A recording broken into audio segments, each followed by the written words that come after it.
Assalamualaikum warahmatullahi wabarakatuh. Waalaikumsalam warahmatullahi wabarakatuh. Ya, teman-teman, saya akan mempresentasikan modul 1.4 tentang budaya positif. Budaya positif itu apa sih? Budaya positif itu adalah nilai-nilai, keyakinan dan kebiasaan-kebiasaan di sekolah yang berpihak pada murid agar murid dapat berkembang menjadi pribadi yang kritis, penuh hormat dan bertanggung jawab. Nah, adapun tujuannya yaitu mewujudkan murid yang memiliki karakter positif sesuai dengan profil pelajar Pancasila. Kemudian apa aja yang harus kita lakukan agar budaya positif di sekolah ini tumbuh dan berkembang. Jadi kita harus tahu dulu ya. Nah ini. Jadi apa itu budaya positif? Jadi sebelum kita menjadi sekolah yang memiliki budaya yang positif, yang pertama itu kita harus membuat aturan kelas.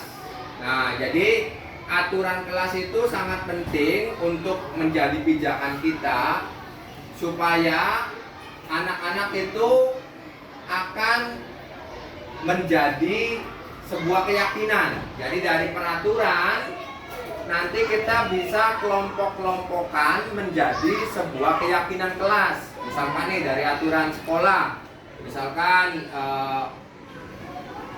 anak dilarang atau misalkan terlambat 15 menit. Nah, jadi nanti dilarang ini kan kata-kata yang negatif ya. Jadi kita positifkan gitu. Jadi nanti dari aturan-aturan yang dilarang, nah kita bentuk menjadi kata-kata positif, menjadi sebuah keyakinan. Nah, keyakinan kelas. Nah, keyakinan kelas ini nanti kita bisa bicarakan bersama dengan murid. Setelah membuat keyakinan kelas, nanti akan menjadi lingkungan yang positif. Dari lingkungan yang positif, kebiasaan-kebiasaan ini akan menjadi budaya positif. Nah, ini ya, pijakannya kita dari sini dulu nih. Budaya positif itu diawali dari peraturan kelas yang jelas. Peraturan akan menjadi sebuah keyakinan. Keyakinan kelas ini akan menjadi sebuah lingkungan yang positif. Dari lingkungan yang positif akan menjadi budaya positif. Nah, kita lanjut ke contoh keyakinan dulu ya. Nah, ini. Jadi dari aturan kelas ini nanti kita bisa membuat tiap-tiap kelas nih kesepakatan kelas. Jadi kesepakatan kelas itu turunan dari peraturan. Misalkan di sini nih, datang tepat waktu. Kalau yang di aturan kan dilarang. Nah, jadi kita buat kalimat positifnya, datang tepat waktu. Berarti nah, kemudian yang kedua, ini contoh aja ya. Sebelum masuk kelas diwajibkan mengucapkan salam. Atau misalkan boleh juga nanti ditambahkan sebelum dan sesudah belajar berdoa, selalu berdoa bisa. Nah, kemudian pokoknya silahkan untuk kesepakatan kelas nih kita bisa dirumuskan dari ibu kepala sekolah sampai kita ke guru-guru. Jadi antara atau dari kelas 1 sampai kelas 6 itu kesepakatannya sama gitu Bu. Jadi misalkan nih datang tepat waktu, sebelum dan sesudah pembelajaran membaca doa. Dan misalkan ini contoh saja ya, misalkan ada lagi kesepakatan kelas. Nah, seperti ini, menjaga kebersihan dan kerapian kelas. Nah, nanti dari petugas piket ini otomatis anak-anak akan terbiasa sehingga menjadi budaya. Nah, sekarang kita ke ini disiplin positif ya. Nah, disiplin positif itu apa sih? Nah, tadi ya. Jadi disiplin positif itu akar atau mulanya itu dari teori kontrol. Jadi teori kontrol ini yang dikemukakan oleh Dr. William Glasser ya, bahwa Anda tidak bisa mengontrol orang lain. Ya, jadi kita nggak bisa mengontrol orang lain. Yang bisa mengontrol itu adalah dirinya sendiri, gitu ya. Kemudian yang kedua, semua perilaku memiliki tujuan. Jadi semua tindakan ini memiliki tujuan. Jadi walaupun murid itu terlambat, pasti ada alasannya, gitu ya. Nah, dari semua perilaku memiliki tujuan ini nanti ada teori motivasi ya. Teori motivasi ini nanti dibagi 3. Ternyata teori motivasi yang pertama itu untuk menghindari hukuman. Jadi kenapa sih anak itu menjadi rajin? Oh, ternyata rajinnya itu karena takut hukuman. Nah, jadi kalau takut hukuman itu sifatnya sebentar, jadi hanya takut saja gitu. Jadi levelnya paling rendah nih karena takut hukuman ini atau menghindari hukuman. Yang kedua, teori motivasi yang di atasnya itu untuk mendapatkan imbalan. Jadi kan kadang kita secara tidak langsung ke anak kita itu, misalnya anak-anak kalau dapat 100 nanti dapat permen. Nah, ketika tidak ada permennya, anak-anak itu otomatis dia tidak semangat lagi gitu. Jadi makanya pemberian imbalan itu motivasinya kurang. Artinya dalam artian kurang mengena gitu ya. Jadi posisinya itu ada di grade kedua. Sedangkan yang paling bagus itu motivasi untuk menghargai dirinya sendiri. Nah, jadi ketika anak itu sudah sadar diri, maka motivasi yang ada di dalam dirinya, yaitu motivasi intrinsiknya itu akan keluar sebesar 88%. Sedangkan motivasi ekstrinsik itu hanya 12%.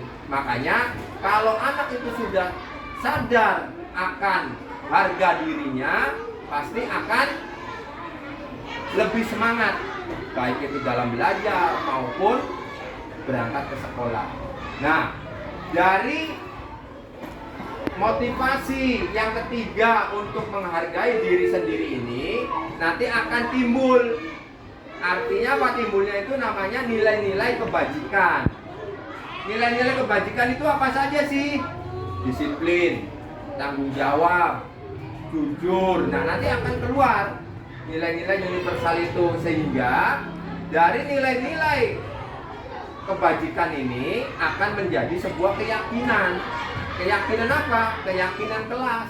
Oh, ternyata saya itu harus jujur, saya itu harus tanggung jawab, gitu ya. Nah, kemudian dari teori kontrol yang berikutnya itu ada model berpikir menang-menang atau kolaborasi nih.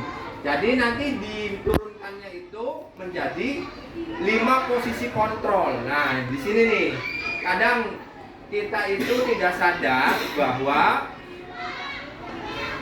apa yang kita lakukan kepada peserta didik kita atau murid kita itu sebagai penghukum. Misalkan nih, ketika ada anak kita telat, nah baru kita dengan nada tinggi, kamu dari mana? Nah itu kan ini penghukum. Kemudian udah kamu berdiri di bawah bendera, hormat. Nah itu juga penghukum. Kalau penghukum ini jadi nanti akan membekasnya itu lama.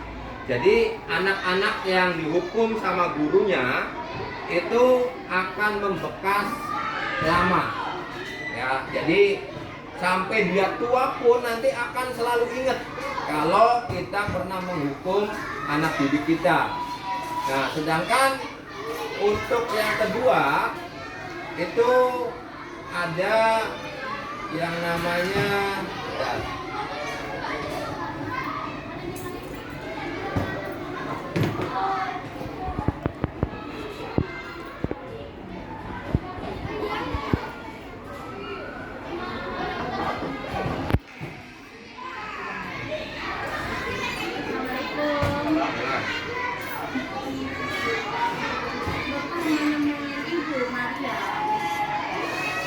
yang kedua itu sebagai pembuat rasa bersalah. Jadi ketika ketika kita mendapatkan anak sedang misalkan telat nih, kemudian kita secara tidak langsung itu, kamu tidak kasihan sama orang tua kamu, tiap hari banting tulang untuk membiayai kamu, ternyata kamu sekolahnya salah-salah. Nah, ini contoh dari pembuat rasa bersalah. Jadi teori motivasinya itu hanya tadi untuk menghindari hukuman, caranya itu ya. Kemudian ada lagi itu 5 posisi kontrol, yaitu sebagai teman dan pemantau. Jadi kita bisa melakukan pendekatan sebagai teman atau pemantau. Dan yang terakhir itu sebagai manajer. Nah ini ya, jadi untuk teori motivasinya kita itu menghargai diri sendiri. Untuk teori kontrolnya atau posisi kontrolnya itu kita sebagai manajer. Dengan cara apa sih kita sebagai manajer ini? Dengan cara menggunakan segitiga restitusi. Jadi apabila ada murid yang terlambat misalkan, kita bisa gunakan segitiga restitusi ini. Apa aja tahapan segitiga restitusi? Jadi segitiga restitusi ini tahapannya yang pertama itu menstabilkan identitas. Misalkan ada Adi yang telat, nah kita jangan sampai langsung, kenapa kamu telat? Nah itu jangan ya. Jadi kita tanya baik-baik dulu, Adi kamu dari mana, gitu kan. Nanti dia secara tidak langsung itu nanti dia akan memberikan alasan, karena tadi setiap tindakan itu memiliki atau ada alasannya seperti itu. Jadi kita berpijak dari situ ya. Nah nanti dari menstabilkan identitas ini nanti kita bisa memberikan pernyataan ya, bahwa setiap orang itu pernah melakukan kesalahan. Jadi anak bisa diberikan pernyataan seperti itu. Atau misalkan manusia itu tidak sempurna. Nah itu contoh menstabilkan identitas. Ketika kita sudah bisa menstabilkan identitas, baru kita lanjut ke tindakan yang kedua, yaitu validasi tindakan yang salah. Nah baru kita tanyakan, kamu terlambat pasti punya alasan, mengapa melakukan itu. Nah nanti dari situ nanti anak bisa ngomong, oh ternyata Pak, saya ini bantu orang tua dulu, gitu kan. Jadi kita tidak langsung menghukum dia, gitu ya. Kemudian baru kita berikan pertanyaan lagi, adakah cara efektif supaya tidak terlambat. Nah nanti anak itu akan menjawab dengan sendirinya, gitu ya. Oh ternyata saya itu harus bangun pagi-pagi Pak supaya nggak telat. Nah seperti itu. Jadi kita sebagai posisi manajer itu penting supaya tadi anak lebih nyaman dan nilai-nilai kebajikan yang ada di dalam dirinya itu akan keluar kalau kita sebagai manajer. Dan yang terakhir menanyakan keyakinan. Nah tadi maka di sini perlu pentingnya kita membuat keyakinan kelas itu seperti ini, Ibu Bapak. Jadi ketika keyakinan di awal ada kesepakatan, nah ketika anak melakukan kesalahan kita bisa kembali lagi flashback tuh ke keyakinan kelas yang dibuat di awal bersama-sama. Jadi keyakinan kelas apa yang telah kita sepakati. Nah baru anak tuh mengingat, oh ternyata pernah Ibu Bapak saya tuh harus disiplin. Nah jadi anak tuh nanti akan kembali lagi ke kodratnya, gitu. Kalau keyakinan kelas ini kita bangun bersama-sama. Jadi antara kelas 1, kelas 2, kelas 3 kalau bisa samakan, karena aturan dari sekolah itu sama, gitu ya. Jadi untuk nanti nih silakan Ibu Bapak kita bisa sepakati dulu, nanti barangkali rapat dengan rapat sekolah dengan Ibu Kepala Sekolah, keyakinan kelas apa nih yang kita perlu bangun. Nggak usah banyak-banyak, misalkan 20, cukup 6 atau di bawah 10, yang penting anak tahu dan paham. Oh ternyata kesepakatan kelas kita itu ini hasil turunan dari peraturan kelas, seperti itu ya Bapak. Jadi apabila nanti Ibu Bapak bisa atau menemukan kasus-kasus di kelas, gunakan segitiga restitusi ini. Ya, jangan sebagai penghukum tadi. Nanti jangka mengingat anak itu akan lama. Terus sampai tua juga masih ingat kalau kita sebagai penghukum. Ya, jadi segitiga restitusi ini yang pertama menstabilkan identitas, yang kedua validasi tindakan yang salah, dan yang ketiga menanyakan keyakinan. Oke, itu saja yang dapat saya sampaikan. Wassalamualaikum warahmatullahi wabarakatuh.